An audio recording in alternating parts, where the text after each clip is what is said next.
सद्गुरु बता रहे हैं कि किस तरह भारत में आध्यात्मिक प्रक्रिया में गुणवत्ता नियंत्रण को बरकरार रखा गया था और पिछले 1000 सालों में बाहरी आक्रमणों के दौरान वह नष्ट हो गया। प्रश्न, सद्गुरु, आपने कहा कि पहले आध्यात्मिकता में क्वालिटी कंट्रोल यानी गुणवत्ता पर नियंत्रण था, मगर हजारों सालों की विदेशी दास्तान ने उन नियंत्रणों और संतुलनों को नष्ट कर दिया। क्या आप इसे विस्तार से समझा सकते हैं? सद्गुरु कहते हैं, नियंत्रण और संतुलन भीतर से होते थे। ये परखने के लिए कोई बाहरी अधिकारी नहीं था जो यह देखे कि कोई आध्यात्मिक प्रक्रिया असली है या नहीं, या उसका इस्तेमाल सही दिशा में हो रहा है या नहीं। इस पर खुद ही नियंत्रण किया जाता था, क्योंकि आध्यात्मिक प्रक्रिया कोई अलग पहलू नहीं थी। ऐसा नहीं था कि आध्यात्मिक मार्ग पर चलने वाले लोग किनारे पर हो। आध्यात्मिकता मुख्य धारा की चीज थी। दुनिया के किसी दूसरे हिस्से में कभी ऐसा नहीं हुआ है। धार्मिक चीजें हुई है, मगर समाज के एक बड़े तबक्के के लिए एक सक्रिय आध्यात्मिक प्रक्रिया कभी कहीं और घटित नहीं हुई है। एक ही शहर में कई गुरु होते थे। हर गुरु अलग अलग चीजें बताता था, मगर किसी का किसी से टकराव नहीं था। यह इतना व्यापक था कि आध्यात्मिकता में भी लोकतांत्रिक तरीका था।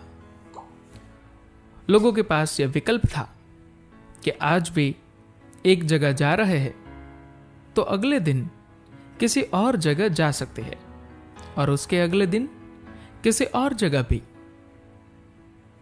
गुरु असुरक्षा का शिकार नहीं होते थे।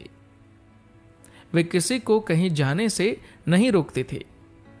वे कहते थे, अगर आपको लगता है कि यह जगह सबसे अच्छी नहीं है तो आप यहां मत रहिए, जहां चाहे वहां जाइए। आज भी मैं वही कहता हूं। आज एकमात्र समस्या यह है कि आपके पास बहुत सारे विकल्प नहीं हैं जहां आप खोजने जा सके। मगर पहले जब इस तरह का इकोसिस्टम था तो वहां कुदरती तौर पर नियंत्रण और संतुलन था, क्योंकि समाज में ऐसे बहुत सारे लोग थे जिनके अनुभव का स्तर बहुत गहन था। तब अगर कोई कुछ गलत कहता तो हर कोई तत्काल समझ जाता था। उदाहरण के लिए मान लीजिए आप भारतीय शास्त्रीय संगीत सीखते हैं। आप जाकर अटलांटा में गाइए, वे आपके लिए तालियां बजाएंगे। आप दिल्ली या मुंबई में गाइए, वे तालियां बजाएंगे। मगर जब आप चेन्नई में जाकर गाएंगे तो एक गलती करने पर दर्शक उठकर चले जाएंगे, क्योंकि वहां के दर्शकों को संगीत की गहरी समझ है। चेन्नई एकलौती ऐसी जगह है जहां दिसंबर और जनवरी में पूरे 60 दिनों तक सैकड़ों अलग अलग जगहों पर रोजाना 5 कंसर्ट होते हैं। लोग एक से दूसरे कंसर्ट में जाते रहते हैं। ऐसी संस्कृति धरती पर और कहीं नहीं है।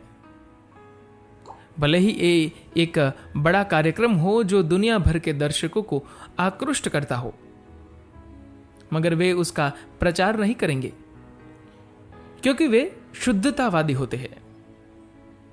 उनका कहना है, अगर आपकी नाक संवेदनशील है तो खुशबू से आप खींचे चले जाएंगे। अगर आपके पास ऐसी अनुभूति नहीं है तो हम नहीं चाहते कि आप आए। यही बात आध्यात्मिक प्रक्रिया पर भी लागू होती है।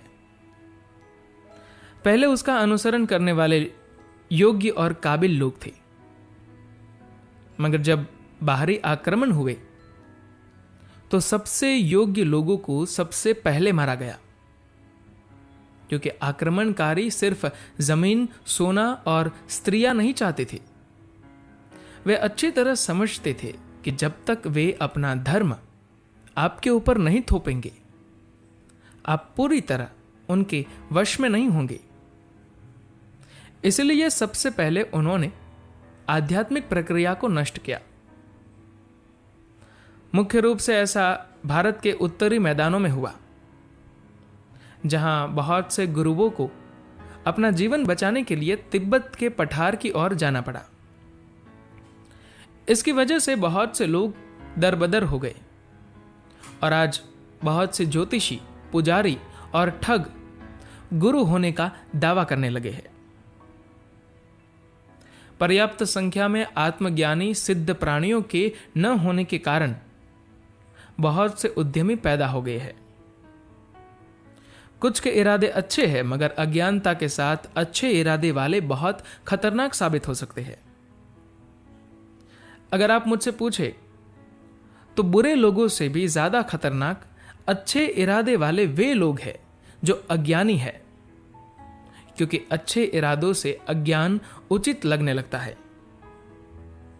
बहुत से अज्ञानी लोग अच्छे होते हैं, आप चाहे तो उनसे शादी कर सकते हैं, मगर आप उन्हें अपना गुरु मत चुनिए, क्योंकि वे आपको गर्त में ले जाएंगे। अगर हम गुणवत्ता नियंत्रण को वापस लाना चाहते हैं तो पहले हमें आध्यात्मिक प्रक्रिया को मुख्य धारा में लाना होगा।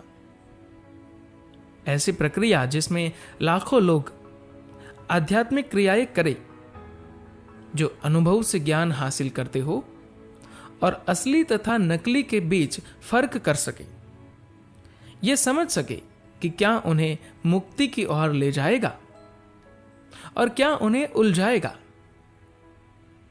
अगर योग्य दर्शक होंगे तो कुदरती तौर पर शुद्धिकरण हो जाएगा।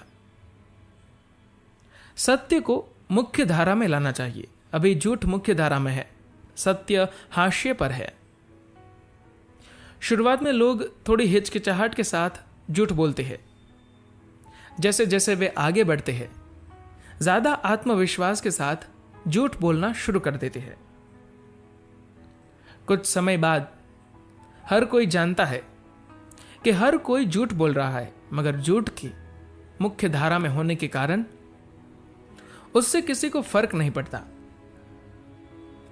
अगर सत्य मुख्य धारा में है तो किसी के छोटा सा झूठ बोलने पर भी हर किसी को वह नजर आएगा और वह अपने आप मिट जाएगा। मैं आशा करता हूं कि हर कोई, खास तौर पर युवा लोग, सत्य के लिए खड़े हो और उसे मुख्य धारा बनाए। धन्यवाद।